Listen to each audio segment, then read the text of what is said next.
Hello and welcome to the Arrivals podcast. I'm your host, Merelise Wilson, and today I have Heather Saul here with me. Hi, Merelise. We've known each other for what? How old are we? 21-ish years? Yes. 21-ish years? Yeah. Scary. Since like freshman year of high school. Uh-huh. Yep. We've known each other longer than we haven't. That's true. Oh, I know. That's nice. sweet. It's funny. I feel like we've been through every phase of adulthood and obviously teenagerhood, but especially adulthood in the past couple of years between beginning our careers, then getting engaged, then married, then first baby, then second baby, and for you, third baby. Yeah. It's been a lot of life. It has. And both of us having boys. Mm-hmm. That's a special kinship. It is. Only boys. No girls allowed. Uh-huh. Well, thank you for coming on today to talk about your birth stories. You were someone actually that I was thinking about when I decided to start this podcast because you love a good birth story. Live for them. Can't get enough of them. I know. We text about them constantly. Whenever someone we know gives birth, we text the birth story back and forth to each other. And I love it. And I always look forward to it. I know. And I feel like when I was pregnant, my whole TikTok algorithm and like Instagram was birth stories of just like strangers on the internet telling them. And I just could never get enough. Yeah. I mean, obviously it like doesn't matter at all. If it was anything similar to what I was expecting for mine, or if it was totally different, if it was unmedicated, medicated, if like crazy things happened or it just went completely smoothly. I like could never turn it off if I saw someone doing their birth story. What do you think it is about it? I don't know. Well, when you're pregnant, it's all just like, it's the unknown and it's so exciting. So I think for me, it was just the excitement of what could happen. Like even the crazy stories of like, oh my God, I didn't make it to the hospital. The baby was born in the car. I was like, oh, could be me. It was just all, it's the unknown. There's no true surprises in life besides having a baby. I mean, neither of us found out the sex of our babies. That's a huge surprise. And then just, you know the baby in your belly, but you don't know the baby. And then they're born and then you see them and hold them. And it's just like, I don't know. I would have more labors and deliveries than children if I could. We're like that. We're the same way. If I could skip being pregnant and skip having to raise them. I'll take them all. I would give birth all day. It's such a unique experience. Yeah. It's so beautiful. Were you interested in it before you had your first son? You know what? I got to think a little yes, just from always loving motherhood type stuff. And my mom, I'm one of four. And I do remember when my youngest sister was born a little. And then my older sister had twins and I got to be at the hospital when she was in labor. So she had them vaginally, but she had to have them in the OR. So like I wasn't with her during the delivery, but then she came in right after and I don't know. So I think I probably became around the age of wanting to have children is when I really got like obsessive. Yeah.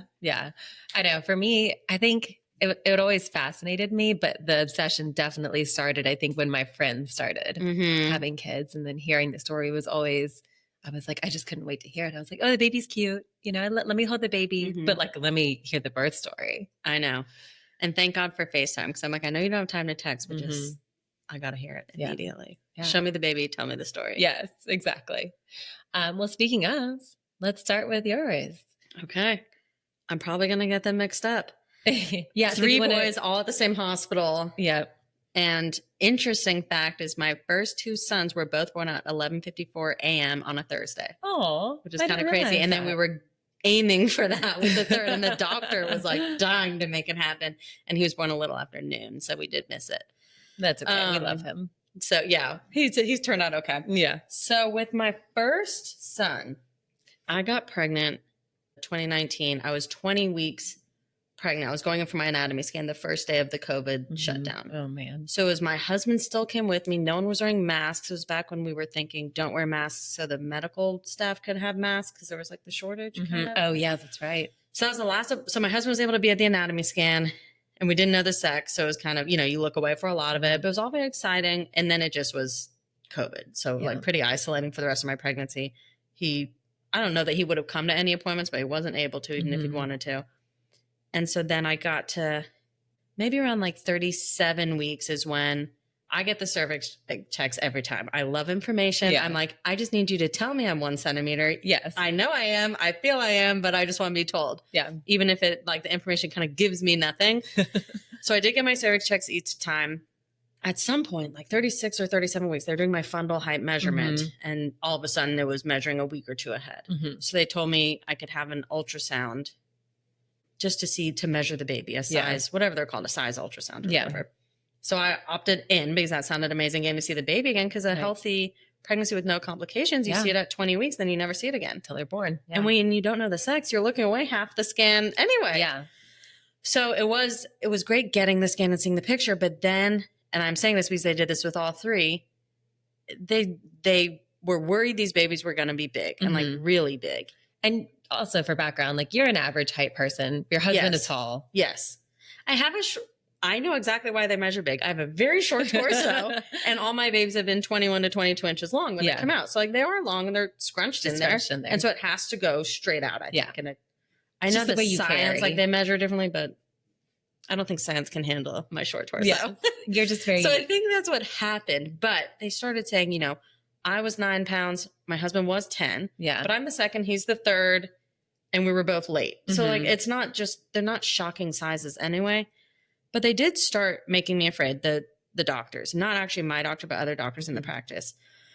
And, you know, just be expecting a big baby, expecting big. Right. And you also were one of our first friends to get pregnant and give birth. So I feel like you also were kind of going through it. Other than your sister, like you didn't have a lot of other friends who like were sharing these stories or these experiences. And so I imagine that combined with COVID, it was probably just scary and, like you said, isolating in general. It totally was. And then, but they did let me, and I'll get back to this one with later birth stories, because they let me go to my due date and pass. And with the other ones, they wanted to get me on an induction schedule because of size. Right.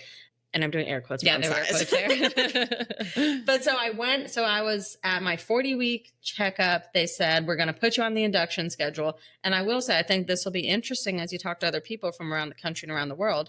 In Georgia, or at least in Atlanta, they don't really let you go past. I mean, getting to 41, you have to like fight with your doctor. I did. So I got at my 40-week appointment. I was maybe 40 weeks in one day or something. They said, let's put you on the schedule for later in the week. You know, we want the baby out before 41, especially because we're concerned about size, because you're still measuring ahead. And their concern with size was that, did they articulate why they were worried about the size? They said, it was a bigger concern with my second, but with my first, I think it was just that with these big babies, they're very afraid of shoulder dystocia. So when the shoulders kind of come out straight on, get stuck, and then the baby can lose oxygen. You can lose, it can be really dangerous, nerve damage in the arms of the children too. So it is certainly a very scary thing. And I have a friend who went through it after I had my baby though. So that was good, because I would have been much more afraid. So anyway, I think at that appointment though, I got to see my actual doctor, who I love. And she tried to give me a membrane sweep, which I wanted one, to try and get things moving naturally. I was 40 and 1 or 40 and 2. I did not want to be induced because of the couple kind of friends of friends that had been induced. I think they were all induced more at 39 weeks, but they ended up going into a C-section. So my little sample size, it was not a good look for induction. So I was very anti-induction. So anyway, she did the membrane sweep. Who knows what worked? I went home. Nothing happened. I was still working, but I think I was working from home still, because it was COVID. It was August of 2020. And then the Wednesday morning, I woke up and I thought, you know, this will be my last day of work, because I'm on the induction schedule for Friday. I'm so over it, blah, blah, blah. And my work, you have to just take vacation. You can't like start your leave early or anything. So I was just going to take vacation until I had the baby. But that morning I just felt kind of crampy. And then I started feeling nervous that I couldn't feel the baby kick anymore. And so I called the doctor and they said, take an hour, count the kicks over that hour, relax, sit, watch TV, do something, and then call us back and let us know what it is. So I called back and just said, you know, I don't know, maybe I feel a little frazzled. I'm like normally a very calm person. I think it wasn't a lot of kicks, and like maybe, you know, I don't remember 5 or 10, whatever it was. And they said, you were on the schedule for Friday and we're coming today. We'll induce you. Like, let's just check. You know, worst comes to worst, we'll send you home, but you live right near the hospital. Right. So easy peasy. We went in. My husband always remembers We stopped by Chick-fil-A and he said, how many sandwiches do you want? We don't know how long we're going to be. And I was just so nervous. I was like, I'm not hungry. He's like, yeah, I'm getting 2 for myself because everyone's warned me. Oh, and during COVID, there was no cafeteria, right. no Panera, like really even delivery. Yeah. No Uber Eats. You couldn't do anything. So you had to bring like granola bars from home. Right. So he got chicken sandwiches, which we'll get back to, but basically I did eat one. He always brings that up. But we get to the hospital and I didn't have to go to triage or anything because the idea was they were just checking me in to induce me and they'd fit me in and they could find a room for me. Did they do the COVID nose swipe and everything? They did that. And luckily we had been very cautious leading up, like basically starting at 36 weeks. Mm-hmm. Because yes, if your husband or partner tested positive, they weren't going to be allowed to be with you. Yeah. I did have a mask on the whole time. I did labor in a mask with my first. Man. But so when I got there, they said, like I got checked in, set up on all the monitors. And then a new nurse came in and said, how long have you been having these contractions? And I was like, what contractions? And she was like, are you having any pain? I said, yes, I've been having a lot of like cramping every once in a while. And she was like, okay, that's sweetie, a contraction. That's a contraction. And the baby's not kicking because I didn't know it was a he, but it's heading into the birth canal and getting into position and blah, blah, blah. And I was like, I feel kind of dumb now, but that makes sense. But it's almost like I didn't want to let myself believe. I was like, I'm going to have to get induced and I don't want that. And so I didn't want to get my hopes up almost. Totally. But so at that point, it was that Wednesday, the 5th of August, Wednesday morning. So you were 41 and like 4? 3 or, okay. Yeah, I think 41 and 3. And they said, because I was already contracting, they didn't have to dilate me, or I was only like 3 centimeters or something, but they said good going into you're labor. In labor. So let's just see, you're just in the very early stages. Basically with my other 2, I was at the stage where I'm still at home at this point. Right. Knowing I'm about to be, yes, up now all you know night going to to labor. Mm-hmm. And so it was just like all day. I think were they just like walk around? Were they encouraging you to? Okay, but also because it was COVID. So I was able to walk around. I had a gown on front, and then they gave me another gown to put on back so I covered my naked butt, I guess. I swear I maybe was just completely naked, like didn't even keep my bra on. I was just so like nervous too. I was like, no, I'm going to get it in case the baby comes, whatever. I have another friend who, as soon as she goes into labor, like something about her, she has to take all her clothes off. She like has to get naked. I feel like I just didn't know the rules. I did see someone yesterday that their husband was going into a C-section with her and took his clothes off to put on the outfit. And it's like the see-through white full suit. I was like, that's probably that whole medical staff's like favorite party story is that poor man. That's incredible. Oh my God. That's like up there with the husbands who like pass out when they see blood. Oh God. So I was walking around, but the hospital was so empty. I mean, there's no mingling, no family, obviously.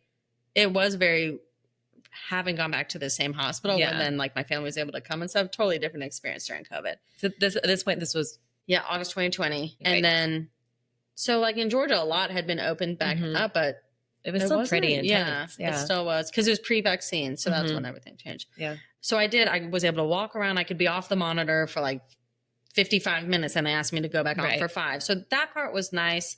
I ate my husband's Chick-fil-A sandwich. We like FaceTime people. Yeah.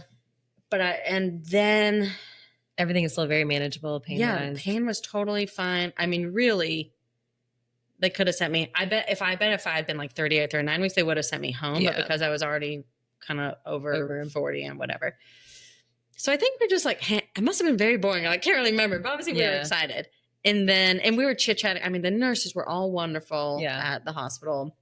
So we're mostly just like chit-chatting, honestly, which my husband and I love to do. Yeah. And then at some point, they just kind of said, like, we're going to maybe give you a little Pitocin to keep you going, like a small 2 or whatever the number was. It was like on the smaller end.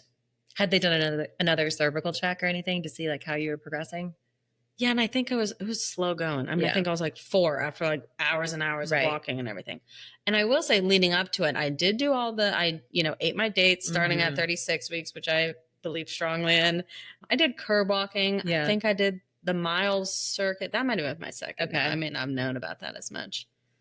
But I think we had like spicy eggplant parm. Right. I mean, we did all the fun things leading up to it. So then at some point they just said, go to bed, get rest as much as you can. Somewhat overnight, of course, because like, God forbid you sleep and before you have a baby. No, never. It like kicked into high gear. And around 1 or 2 a.m., I was in a lot of pain. Had you gotten to sleep at all?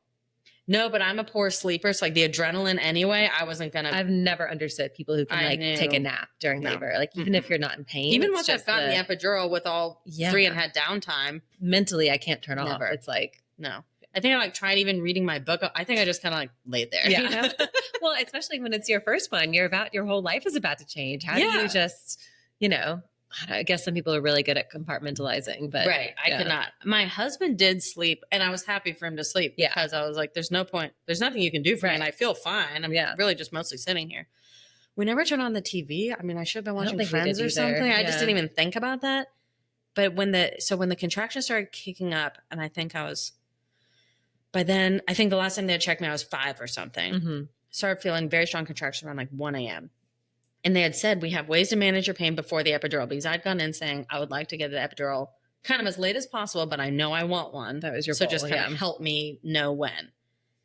And so what was your reasoning for wanting to get one as late as possible? Honestly, just birth stories and stuff where I've heard anecdotally. I've actually never really read. I've read like one study on induction, or not study, just the abstract. I think let's be real, not like the 40-page study. But otherwise, everything's just word of mouth, all the information. And I just heard so many people who the epidural seemed to really stall their labor, that kind of thing. Even my mom. So my mom, having had 4, I think she had 1 definitely without the epidural, 1 induction with an epidural, and then maybe 2 went into labor on her own with epidural. And her favorite one by far is unmedicated. But it was the 4th, the fastest, second smallest baby, great in every way. And then she liked kind of the first one a lot. Induction, she really disliked the most. Yeah. But anyway, so I just had in my head, let's wait to get the epidural. And I just, you also have a sense of like, I can do it. Right. Like people give birth without an epidural, so I can wait a little longer for mine. Yeah, they did for thousands and thousands of years before there was any other option. So it's like, So they said we can give you other things to manage the pain. So I was like, okay, I'll take that and delay my epidural. And they gave me like a fentanyl, something, whatever version of it is. And in your IV, that worked unbelievably. Oh, really? Immediately. But then terrifyingly, an hour later, the pain was back and they tried to give me a second dose and it did nothing. And I was like, this is how people get addicted. Yeah. To heroin. That's true. And fentanyl. Yeah. But anyway, so it worked great. And then at like 2 or 2:30, the contractions were pretty strong. And they had the lights kind of down low because they wanted me to relax. So I was in my bed. I wasn't really walking around at that point. It was in the middle of the night, so it all just kind of felt a little like I never thought, I should get up and sit on the ball, which I'd been doing throughout the day and walking around. But I was in my head kind of like, I'm lying in the bed now. This is where I am, that kind of thing. So then by like 4 a.m., I couldn't take the pain. They had prepped the IV through me, and then the anesthesiologist came, I think around 4, and gave me the epidural. So how long have you been at the hospital at this point? You got there around lunchtime the day before? No, earlier. Oh no, maybe lunch. Oh yeah, I'm mixing up. The sandwiches. Yeah, after lunch. So at this point, I'd been there definitely 12 hours, probably like 14 hours. So you've been in active labor for around 12 hours. Yeah. But I can't express how relaxed the beginning was. Like I didn't even realize I was in labor, and the contractions were not bad until overnight. The epidural was like immediate relief. I've had 3 great epidurals, great experiences. Just like, it's like sliding into like a warm hot tub. I felt so good. I couldn't believe it. I would stare. It's like an out of body experience. I would look at the monitor and see these crazy spikes that I was screaming through, or like, yelling through 2 minutes ago. And then I was just like, what? That's wild. So it's an amazing feat of science. How many centimeters were you at this point? So they checked me right after, and I'm going to mix this up. Something I was happy with. 7. I think so. I think with all of them, I've gotten the epidural between like 7 and 9 centimeters. So I like to make it far. Which that makes sense, because that's at that point you start to go into transition, which is the most painful part of labor. So that makes sense that you were like, got to that point and you were like, okay, I'm good. I can't take it anymore. No. So then they said, you're doing well. You're far along. I was maybe like 50% effaced and 7 or 8 centimeters, but the baby was still at station. I always get it mixed up. The negative 3. Yeah. So they said, and you carried so high. Your babies were so high. Not in your rib cages. It's in rib cage. Yeah. Mm-hmm. No, I was unhappy with that. Oh yeah. The rib pain was the worst. That was like the best thing about having a baby, was the immediate relief on the ribs. So then I was really relaxed then, because I felt great. And I had been, a little tired from breathing through the contractions and stuff. So then I just kind of chilled for like 2 hours. The nurses were wonderful. They got the peanut ball, put me in all different positions to try and get the baby to Engaged. come down. And then they checked me again at like 8, and I had progressed some, but the baby was still high. But my dilation and effacient was looking really good. Effacement, yeah. Effacient was looking really good. And so, can you move your legs at all, or are you totally numbed? So with my first, I was like, could not even move a body experience. Like I had to pick up my legs, which I learned like that lesson and changed it for the other two. But yes, I was completely epiduraled up. Yeah. And so it was just kind of relaxing at that point, progressing, doing different positions with the peanut ball. I really appreciated my nurses. It wasn't anything I asked for. They just knew to do That's it. Great. You're lucky. Did a great job. What's Joseph doing? Just like hanging out, probably FaceTiming people, getting snacks and eating them in the hallway because he felt bad that I couldn't eat, getting my eye chips. But again, with the epidural, you're just kind of, then you're just so excited. Yeah. Because like it's all going so smoothly and everything. And for us, that was change at any our moment. only plan was let's get an epidural. Yeah. And so it was going to plan. Okay. So then this is when it got, so my water hadn't broken yet. And they said, oh, well, the doctor may come break your bag of water, whatever they said. Up. But then at some point I called the nurse in who I loved, Carrie. I still remember her. Aww. And she'd been at that hospital for something like 30. She started the year after I was born at that hospital. Oh, wow. So I was like, she could have delivered. I mean, she might have delivered my little siblings. Yeah. But she was really great. And I called her in because I said, I can't feel much, but like I feel a wetness kind of, or like a weird sensation. Yeah. So I thought maybe my water had broken. And the lights were still down low because must have still been kind of earlier in the morning. And she pulls back the sheet over me. And immediately just like bam, bam, bam, flicks on all the lights. And it's like light. You're like, and so I was kind of nervous and she was like, everything's fine. I just do need to get someone to come in here and look at this with me. So we weren't like freaking out because she was totally calm. Were you looking like, no chance. I don't even think Joseph looked. I don't even think I could like physically make it. And with my legs being like, oh. Yeah. They came back and basically what had happened is my bag of water had basically broken. Like if you pictured almost like an O around your whole baby, it had broken at the top and the water or the fluids and all had trickled out slowly. So that was kind of the feeling I was feeling. And I think Joseph saw some like dripping basically on the floor. But when they looked, they couldn't see it. It looked very full at the bottom because like gravity, all of the fluid was still at the bottom. Yeah. So it looked like my water hadn't broken at all. And then the actual membrane bag that the water's in came out of me like wild, but as a balloon. It like looked like, so she basically in the dark pulled back the sheets to check me and saw this like thing sitting on the bed. She said in her 35 years of being L&D, she'd never seen it. Wow.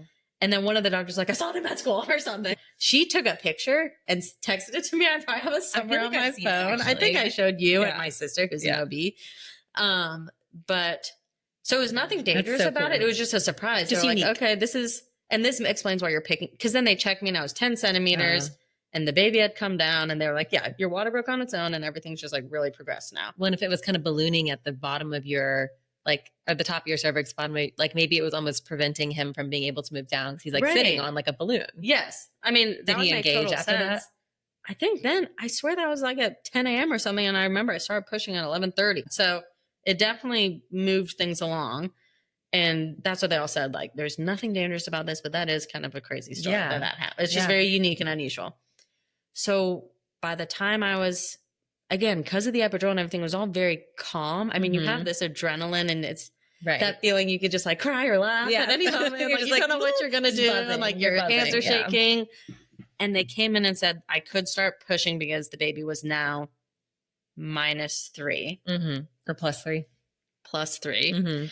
And so then they came in, and one thing I was very surprised about, which I knew the nurses had been with me the whole time, and this nurse, Carrie, had been with me starting at like 7 a.m. So she did my delivery. I didn't realize how much I had very short pushing periods, but like the doctor is not there. Like if you're pushing for 2 hours, I don't think the doctor's there until kind of the way end at most hospitals. Okay. And I thought that was surprising. That is surprising because I've had friends who first babies, like they pushed twice and it came out. But was the doctor, so then, so here's what happened. So then I started, they were like, let's do one push, but the doctor was not in there. I was just with my nurse, Carrie, and the other nurses. Did she call it a practice push? I've had friends. She did a practice push on the nurse on my second one, which was funny because he almost came out. Yeah, exactly. But so on the first, and again, and I hadn't taken a class, and I would have liked probably to take one, but with COVID, it would have been virtual, and it just didn't appeal to me as much. But so I didn't really know what I was doing. But, you know, they say things like, try, push this, whatever. The first push, I pushed well. They were very happy with it. So they're like, actually, let's do a few more. And then they got the doctor after like 2 contractions because they wanted the doctor in there. Were they coaching you on when to push since you couldn't feel the contractions? Yes. They would say, and again, with my next 2, when I got kind of a little bit lighter of an epidural, it was much easier because I could feel mounting pressure. But with this, I was really just flat. Like they would say, okay, push. And I would just like, do it. And my husband was holding one leg and a nurse was holding one leg and I was holding 2 and just on my back, but like leaning forward, scrunched up. And just pushing kind of, I mean, really like very in the movies. And silent because it like, I wasn't in pain. I was just like, like that's what I did. Like I couldn't hear anything. So in the end, I think I pushed for 20 minutes and then he came out very easily. Oh, wow. Okay. Smoothly. Like, you know, head came out normally. My husband, did the doctor come in? Like 10 minutes in and then she got all dolled up and, you know, with all her stuff. I think my husband felt the baby's head when he was, it's hard to remember. So my husband with all 3 definitely like looked and was very involved in there. Wasn't someone who was like, I'm standing at the head. I'm too afraid. I think he just got more and more confident with each one. So maybe he didn't touch the head until like the second baby. Then he was like, I know all about this. But he did say like, this is insane. I can see the head, you know. Cool. So you didn't have a mirror or anything? No, not with the first. My first was very much like just, you know, let me give.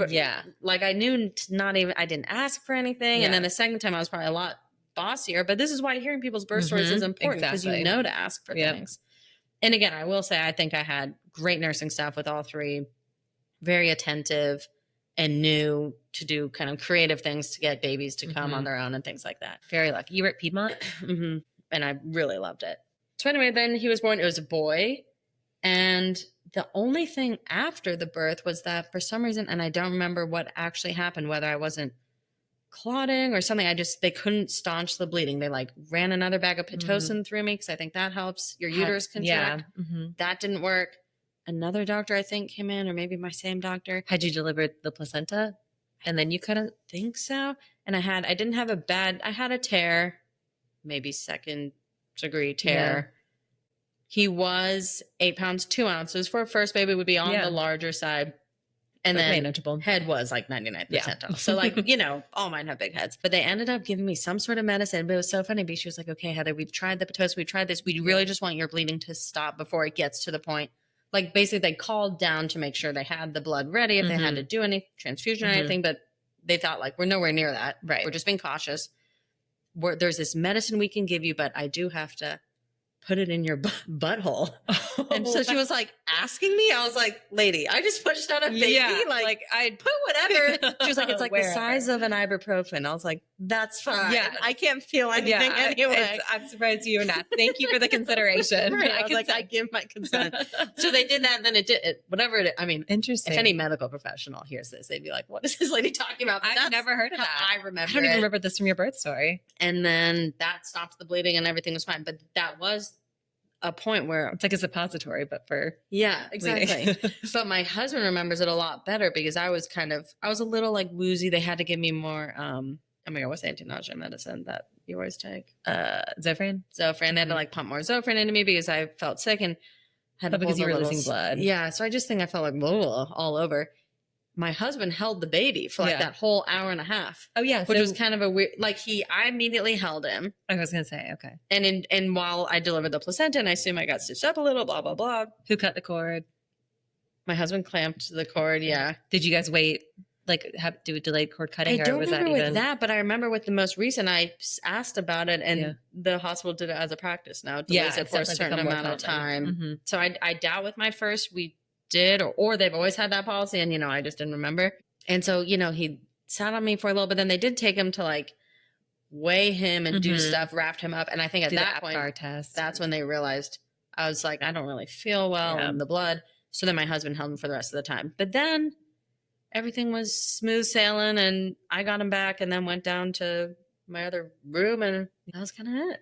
When did he latch in the delivery room or? I can't remember. So I did breastfeed all 3 of mine for different periods of time and with different issues with each one. We could have a breastfeeding podcast. We'll have a breastfeeding episode at some point. Yes.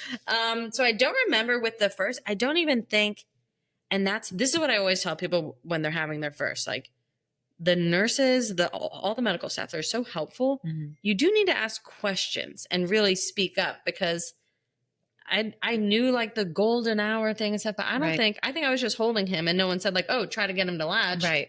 And I don't think I did until after, maybe like a long time after, but it was like still skin to skin and everything, which is also a positive. And obviously not everyone chooses to breastfeed or can, but I remember doing it with my other two, and I don't remember necessarily with him. Yeah. It's so interesting. You don't know what you don't know going into birth and labor and delivery and parenthood in general. Although I do feel like there's infinite resources when it comes to raising kids, like once they're born, not as much leading up to it and during the delivery.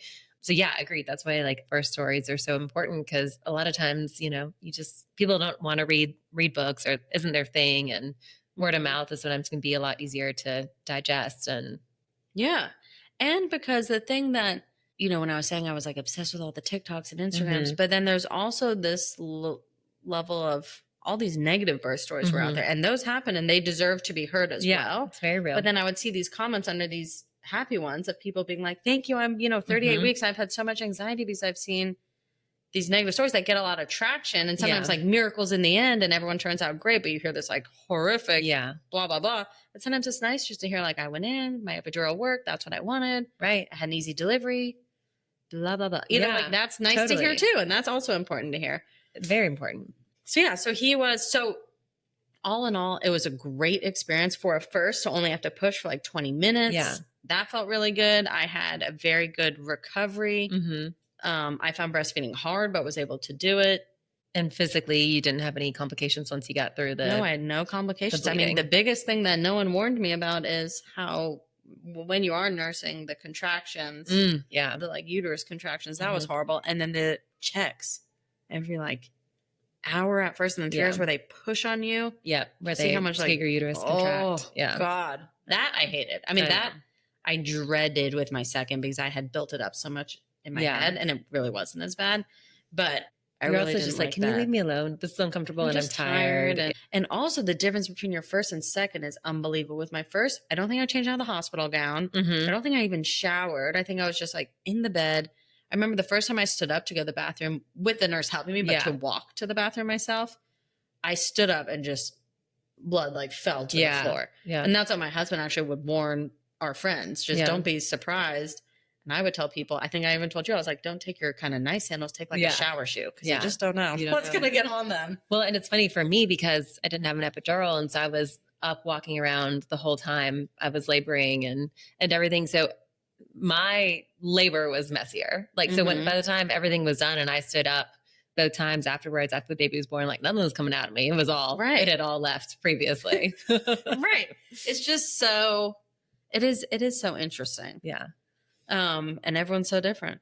And your own, the more kids you have, I mean, each labor is different. Mine have all been very similar, especially my second and third, but different in their own ways. Yeah. Yeah. So I was very happy. I thought it was a great experience. I thought it was like a very beautiful experience. My husband thought it was amazing. I also appreciated that he wasn't someone who, didn't think it was amazing. Yeah. Like that would have been disappointing to me. Yeah. He thought it was great, and it was great.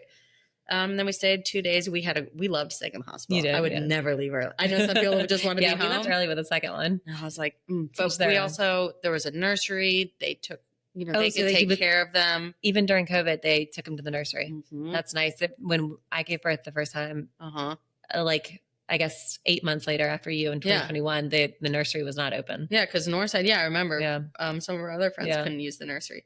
So that was just nice. I mean, when you take them to the nursery, they come back every 3 hours if you're breastfeeding to nurse. But you can sleep for like 2 whole hours, and you are out like a light. And it's just the nervousness, all mine being faster labors. They had a lot of fluid still that they had to spit up. And so you have to have the bulb syringes to make sure they can get it out. Yeah. And that was very panic inducing to me. I did not like that feeling, because you hear them choking. You have to get to them fast enough. And, I just liked them being with the nurse. I don't think I would have slept. We never really did the bulb syringe thing for either of ours. They say it's the nurse told me that because they went from like the high station and then were just born So within quickly. Mm-hmm. very quickly, that the birth canal like squeezes the fluid out of them, like physically squeezes it out of them as they sit in there. Interesting. But if you like shoot out like my second and third did, they had way more fluid than my first. Interesting. In hindsight, I'm surprised with my second because he kind of shot out and there was a lot of meconium involved. So in hindsight, I'm surprised that they didn't emphasize the bulb more. He's fine. So I guess we're good. But I know. All mine are very spitty. So maybe that was just the beginning of it for me. He was very spitty. That's true. Okay. So that was number one. Okay. So I'll go a lot faster with the other two. No, take your time. So number two, my first child was less than 2 years old. Had them close in age. Didn't know the gender again or the sex again. Oh, wait. Oh, I forgot to ask. How did you find out? My husband, we had planned and my husband said it's a boy, which was too. nice. Yeah. Were you surprised? I can't remember. I think I had in my head, so we did really want girls. So I think I was expecting a boy kind of thing. And then, I don't know. Yeah. I think with the first, it did feel like it could be 50-50. Whereas with the second, I really felt so strongly it was a boy. Yeah. Like, I thought I could feel it was a boy. And then with this last one, I had my hopes up for a girl because that'd be so nice to have two boys and then a girl. Yeah. But I just kind of thought, I think we only have boys. I think we only need boys, you know? So I wasn't as surprised with either of them. Like the way I would have felt shocked had it been a girl, even though I shouldn't, it should always be 50-50 technically, but yes, I know what you mean. So then with the second, it was the same thing with the 36-week growth scan. And said, oh my God, this baby's going to be 10 pounds. And I was just like, you were a little wrong the first time, but it is a second babies are bigger. I was very nervous about it. I was much more nervous with my second that he was going to be big. By this point, my very close friend had a 10-pound baby, shoulder dystocia. He's 100% fine, but it was very scary. Like monitoring if he could move his arm. Like the first time he like lifted his arm as an infant was huge because we weren't sure he could. Things like that. So I was a lot more freaked out by it. I will say every single one of my friends that I have known that have been warned about baby being too big, it's always turned out to not be a big deal. Right. And I remember even the ultrasound technician at my practice was like, I mean, I'll tell you how much I think the baby is going to be, but give or take like 20%. And I was like, right. Like she was very open about it. 20% on an 8-pound baby, that's a pound. Like that's insane. So anyway, so I was nervous. They wanted me on the 39-week induction. And this is when, there's that study that says like, same outcomes for mom and baby with induction at 39 or potentially better. So like 39-week induction is pushed a lot, it seems. How did they define outcome though? Is it just is it APGAR score? Is it, I swear it says, because I remember asking my sister who does, as you know, IVF, she's an IVF, a reproductive endocrinology and a fertility doctor. But so she's an OB and then now she does this. And I think it was like that there was no greater chance of having a emergency C-section or anything like that. Like, and it was supposed to be either the same or better. But she agreed that anecdotally she had seen a lot of people with 39-week inductions end in an unplanned C-section. So I was, again, very nervous about it. I was like really on my game with my dates and my things and the blah, blah, blahs. When I went in for my 38-week appointment, they said, you're still not dilated. You're 1 centimeter, 10%, blah, blah, blah, like nothing. Right. And so we're scheduling you for 39 weeks. But then I'm pretty sure I made another appointment with my doctor, who I trust a lot and really love. She hadn't delivered my first, and the doctor who did was great. She hasn't delivered any of mine, actually.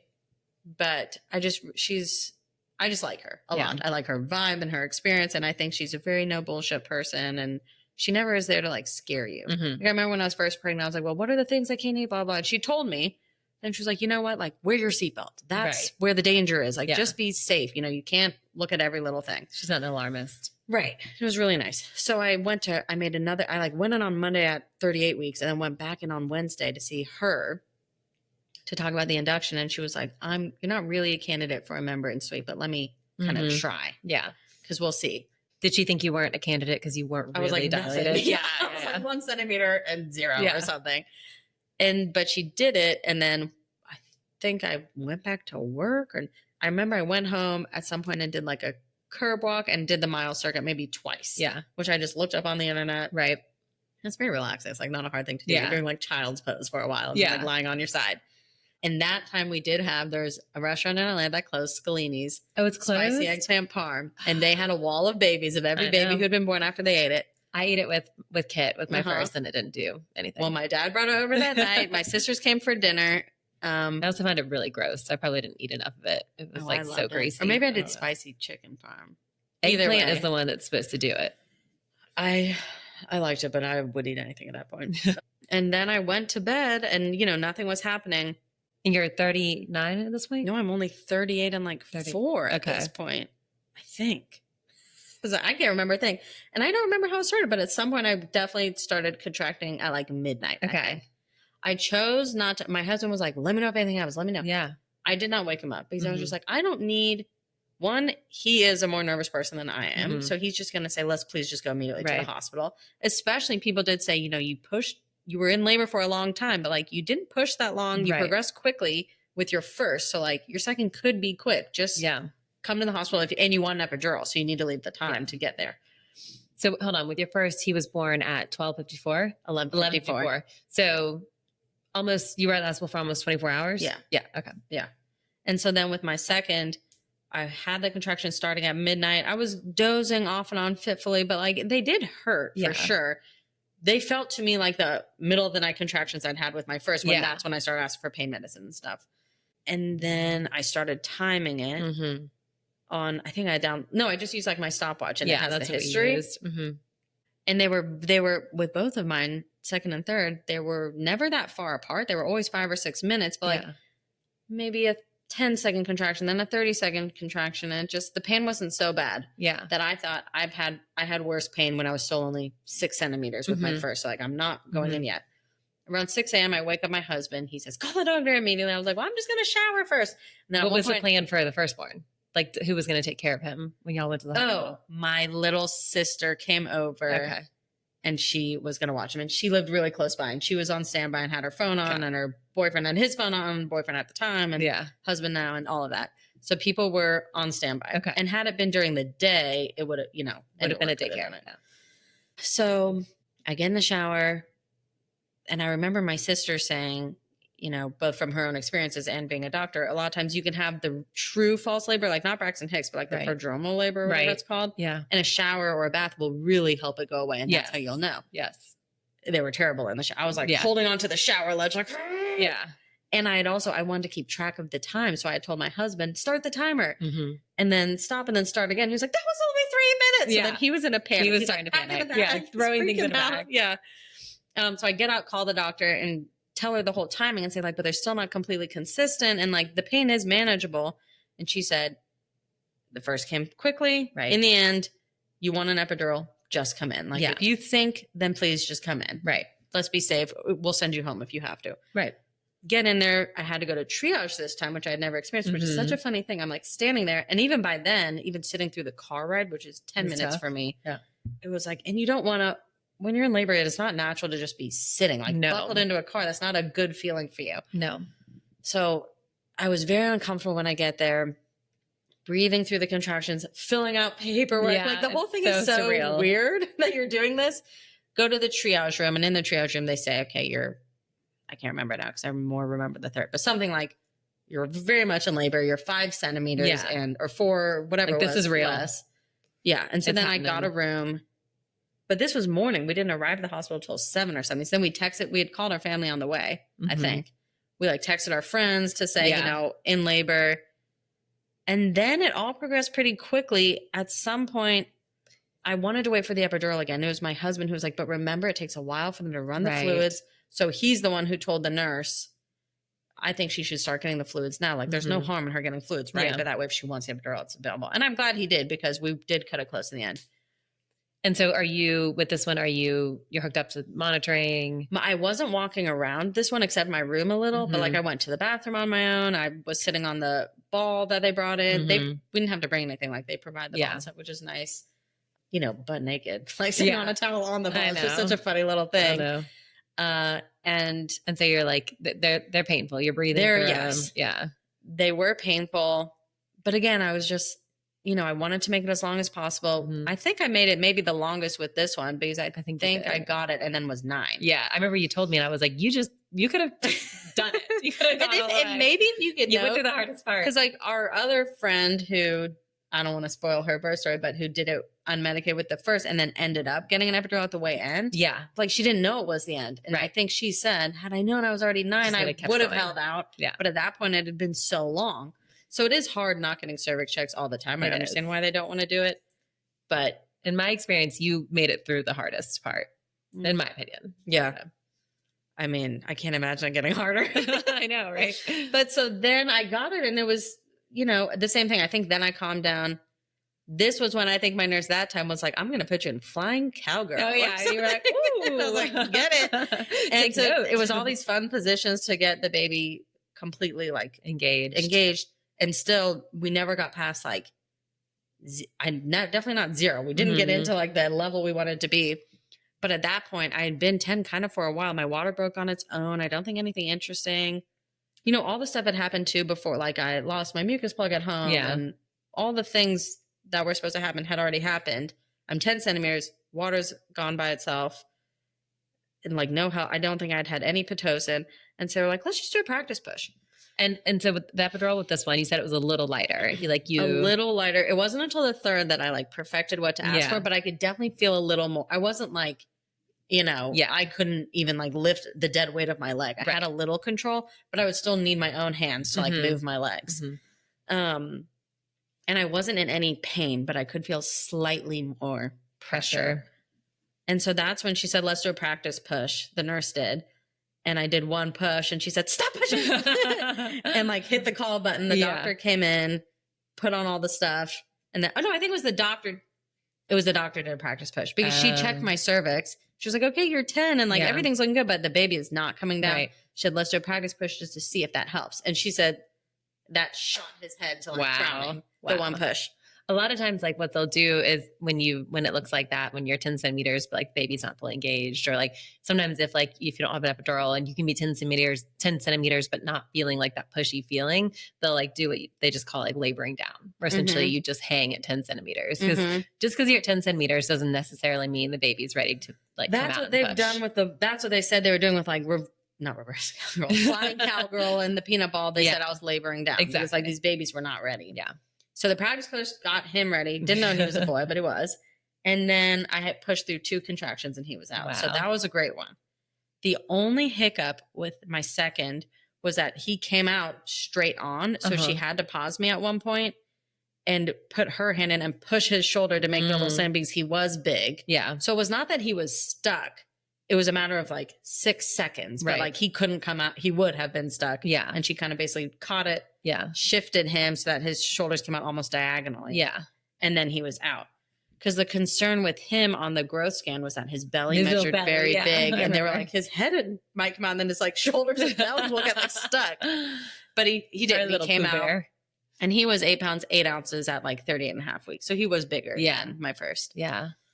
And then my recovery was just like that much better. I mean, I remember in the hospital just feel like showering and changing into my pajamas and just feeling so much mentally better. It's so much better the second time. Yeah, with each one you just know so much more. And you have more friends who have been through it. So you have friends recommending like wear the diapers, not the mesh underwear, like all those things. Bring your own nightgown. Like bring shoes you don't care. All of that. And it wasn't, I still did have to actually wear a mask when I was laboring with him too. Because he was April 2022 and there had been a strain that was like something dangerous. But then the nurses all at that point, like we could have it off when the nurses went in our room, obviously. And at some point, the nurses who we had been chatting with a lot came in and they were like, we're all triple vax and so are you. Right. You can take your mask. Like, we understand. If you don't want to, you don't have to. But if you do. So we didn't have our masks on the rest of the time. But I did labor in the mask, which the only thing is like in all my pictures with it, it's like my mask is like pulled out below my chin, which is so funny. Nice. I don't know about you, but I had a massive double chin at the end of pregnancy. So I feel like that'd be nice, kind of like hide it. So that with that one, did you tear it all? I think the exact same, maybe a second degree. But it wasn't bad for you. No, my recovery was never bad with either of them. Like I didn't use the like spray or anything. I just had normal ibuprofen. Same, recovered. It was harder with the second because I like pretty much felt that I had healed and then started bleeding again because I was chasing around my toddler a little bit too. Yeah. But that's just 200 like everyone. Mm-hmm. So that was that. And then same thing with the gender, that Joseph was just like. I think he said it's a boy. Oh no, it might have been with my second that at first he wasn't sure. That's what happened with us. Because I think it was like his balls were so swollen. Yeah, everything's so swollen down and they there. like couldn't tell. He was like, wait, is it? And you were like, I think one of the nurses was like, look again, or something like that. And then it was like, oh, it is a boy. Oh. So that was funny. With both times, I remember with mine, I was trying not to look at what the baby was, because same thing, our plan was for Chris to tell me. But the first time especially, he was taking forever. And I was like, what is this baby? And I was trying so hard not to look. It is also, I can see like, one, you've just watched your partner push out this baby. And it's like a very, bloody medical thing for people born in medicine. And then the umbilical cord's there. The whole baby is just like so swollen. They're like smaller than you even expected. Right. They look like little aliens. It's very so graphic. Crazy. They're covered in stuff. Yeah. Did your babies have a lot of the white stuff? Yeah. They did. I think so. Neither of mine did, but they were very long cooked. I don't think my first did as much. Probably because he was later. Yeah. And so I think with my second, I did like maybe nurse him immediately. I didn't have any of the bleeding issues. It just went like really, I would say perfectly. Like a perfect labor. Yeah. That if I could have chosen. And then my third was very, very similar. Again, nervous about size, which like if I have a fourth, I will not be nervous about size because he ended up being he was 8 pounds, 4 ounces. Yeah. He came like right at 38 weeks, maybe 38 on the dot or 38 and right around 38. Did you get another membrane sweep at 38? So this one, she was just like, you are Fort Knox in here. Right. And she said, I'll try and stir it up. Yeah, stir it up. Like, I remember I had some. Who knows if anything, if that helped, because I think I then had him 2 days later, which could have definitely helped. Definitely. I mean, that's wild to go from Fort Knox to having a baby 2 days later. Right. And same thing with the second one too. Like, it's crazy. She was like, you're not really a candidate for a membrane sweep. And then all of mine, I've gone. Yeah. I've never had an experience of like wondering if it could be today because I'm already 4 centimeters. I've just been 0 to 100 with each. Yeah. But the only difference with this one, I'm trying to think, it was that I had the prodromal labor twice before. He was born on October 18th. The night I'd never had bad Braxton Hicks with any of mine. Like just the occasional, whatever. Yeah. They don't bother me that much. You can move and they kind of go away. With this one, it was on the night of the 15th. I mean, it was bad enough that I thought I was laboring for 6 hours. Didn't sleep at all. Woke my husband up, said, pack the hospital bag. We had to go get the car seat out of storage in the garage. Like, we just didn't think that he was coming because I think that would have been 38 weeks on the dot. Yeah. And then I was like, after I walked around for like 30 minutes, I mean, like panting, like in a ton of pain, it just went away. And I happened to have a doctor's appointment that day for my 38-week appointment. Yeah. And she said, no, I was like, you didn't. I was like, did I at least progress during that? And she said, no, it's completely false labor. It was just crazy. The contractions, but like it didn't do anything to move you along. And then for those who don't know, like that's kind of the definition of Braxton Hicks is like it could feel exactly like a true contraction, but the difference is that it doesn't progress. Your dilation, the baby doesn't move at all. And it is kind of not like disheartening, but then I was like, I lost a night of sleep. I had all that pain. Like nothing's, I had in my head, I was meeting my baby that day. I was like, I remember one of our friends' birthdays, October 16th. I was like, oh, the baby will have the same birthday as this person. And then it was just like a nothing burger completely. But so she did stir it up at that appointment. And then I went back to work that day. The next day I did feel crampy. So I worked actually from my sister's house and the whole day. And she was like, well, are you in labor? I like, don't know. But I was just like, but I'm just crampy. Like nothing's moved to contractions. And I just don't want to get my hopes up because I had such a miserable night the other night. I just want to get a good night's sleep, blah, blah, blah. And then by 7 p.m. that night, I remember both sisters were at my house and my dad. My sister, who's the OB, was there. And I was like, these are turning into contractions. Just time them, like go on a little walk, whatever, get in the bath, see if they go away. So this was at like 7 p.m. My little sister had gone home. Everyone had gone home. And by 9:30, we call my little sister back and are like, will you just sleep here? Because we're worried we're going to go in the middle of the night to watch the 2 older boys. And I did like a little bit doze. But I mean, this was the worst one in that I got in and out of the bath, I think twice. I was really contracting from like painful contractions starting at 10. And like I would have like maybe an hour where they were less painful. Yeah. Then they would go back up. I remember at 4 a.m. I just went out into the living room, turned on the show Dairy Girls because I was like, I need like friends. There's something that's just funny and will distract me. And I had my ball and I was just like bouncing and shifting and like breathing through the contractions. And I was also thinking like, it can't hurt even this late in the game to try and open everything up a little more and like sit. So I was doing all the stretches I'd heard about the hip rolls and all of that. And again, I woke my husband up at like 6 and was just like, there's no question. Like I've taken the bet. They're not going away. I'm in so much pain now. I think it's time to call the hospital. They were like, no question, please come in. Yeah. This one was funny because by the time I was in triage, I was like, I'm in active labor. Yeah. This is my third. Like, we need to speed this up. And she was like, go ahead, honey. We'll check you in after. Like, if you're saying you're in labor, you're in labor. I still had to go into triage and I was 6 centimeters and 90%. So I was like, I was glad I made it that long at home because no matter what, I was more comfortable. Yeah. And then that was like 7 a.m. probably by the 7, 8. And I started pushing with him again around like noon. So I lasted until I got my epidural at 7 or 8 centimeters. I can't remember. Yeah. And then relax a little, just honestly to kind of like rest because the epidural helps so much. Yeah. And then his was similarly, I think was like 2 contractions pushing. Wow. And then I barely tore. The doctor with this, she put like oil, like an oil around where he was coming out, I guess.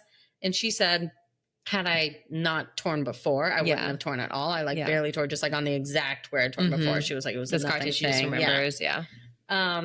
And he came out very easy. And for this one, it was my husband's idea. It was a good idea for me to say if it was a boy or a girl. So like they gave me the baby and they were kind of like tilting him a little like, there it is. And so it was another boy. Yeah.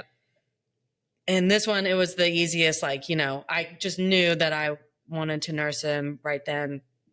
The hospital changed policies in between my second and third. With my first 2, they had the like pediatric nurses in there doing all the measurement, the AgPAR score, whatever it's called, like all those things. After the baby's born, they sit with you and then they go do all that. Right. Now the hospital, it's just mom and baby in the room. Oh, that's so you nice. go all the way to the room you're sleeping in, and then they'll come in and check the baby. So you're alone with your baby, like as long as you want to. That's so nice. And then they come. So the only funny thing is everyone's like, how much does he weigh?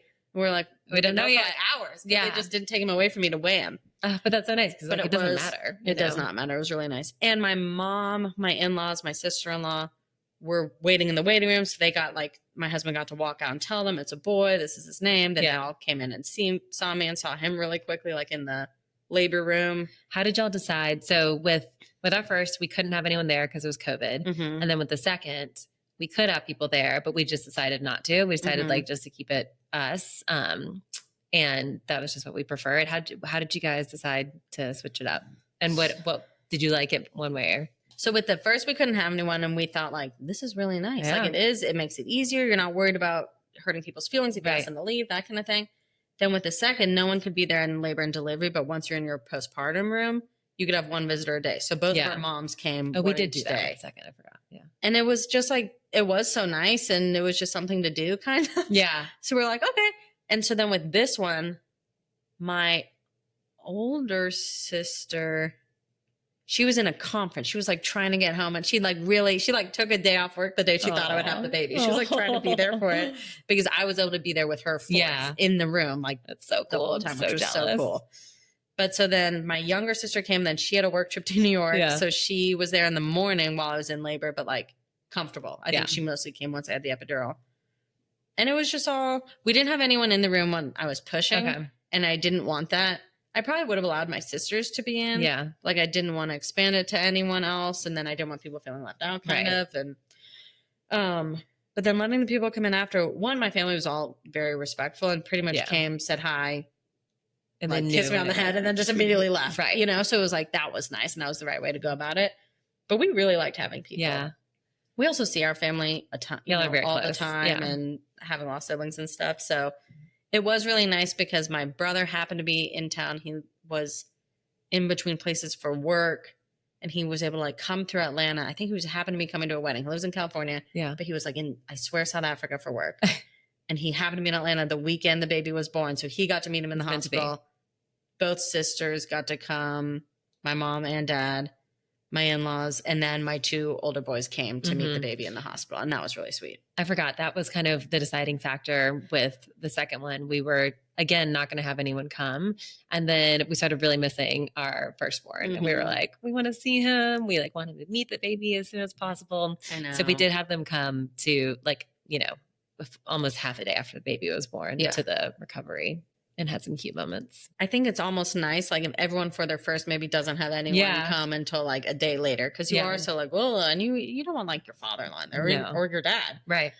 But then you're just so much more confident as time goes on. Like by the time my whole family came to visit, and like my nephews and nieces with the third, it was like I was just wearing like normal clothes. I wasn't worried I was going to like leak blood everywhere in front of them or something. And I was comfortable enough with breastfeeding. And then I also just said like, okay, my husband's very good at keeping people honest. He was like, she's going to feed the baby in 15 minutes. So you have to be out here in 10. Right. You know, so like that kind of thing. Yeah.